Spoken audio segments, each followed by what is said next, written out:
You know, there's a lie that quietly destroys more marriages than betrayal, conflict, or hardship ever could.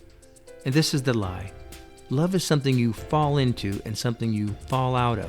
That if the feelings change, the love must be gone. That if it gets hard, something must be wrong. That if the spark fades, the relationship has failed. But that belief turns marriage into nothing more than a gamble when it was never meant to be one. Because real love doesn't begin with emotion, it begins with choice. I'm Rod Mays. Welcome to the Edison Group podcast, where we move from someday to success. Marriage is not about endlessly searching for the right person. It's about choosing your love and then loving your choice. And those two steps, they've got to happen in that order. You choose first, you love daily. Most people reverse that process. They chase feelings, they wait for motivation, they hope love will sustain itself without effort. And that's someday island thinking applied to marriage. Someday it will feel easy again. Someday we'll reconnect.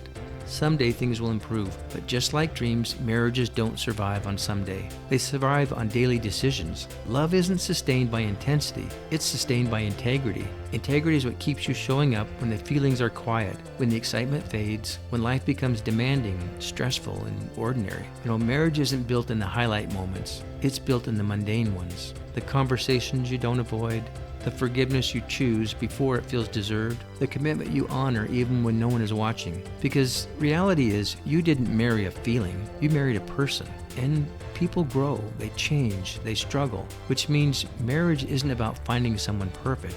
It's about deciding who you're willing to grow with. Every strong marriage eventually reaches a crossroads. One path asks, is this still making me happy? The other asks, am I still being faithful to my choice? Happiness is a byproduct. Commitment is the foundation. This doesn't mean enduring misery. That's not what I'm talking about.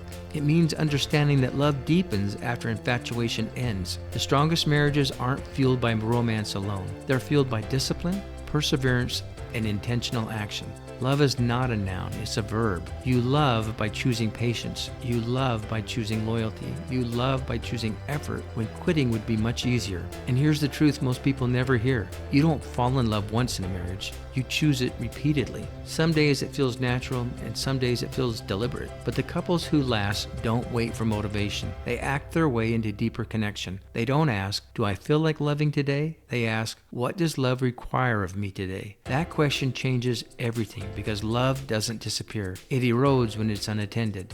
Marriage doesn't fail because people stop caring. It fails because people stop choosing. So if you want a strong marriage, don't search for perfection. Search for alignment. Choose someone whose values you respect, whose character you trust, whose growth you're willing to commit to. Then love that choice, not once, but daily. Because the marriages that endure aren't the ones with the least problems. They're the ones with the most commitment to the choice they made. Marriage isn't about staying in love. It's about deciding and standing by your decision to love. Choose your love, then love your choice. That's how something ordinary becomes extraordinary. This is the Edison Group podcast, bringing success to life. Don't wait for someday. Take one small action today that moves you closer to the life you know you're meant to live. Purchase my book, From Someday to Success, on Amazon for yourself or for someone you care about. This is Rod Mays saying keep your powder dry and reminding you that who you become matters more than what you gain.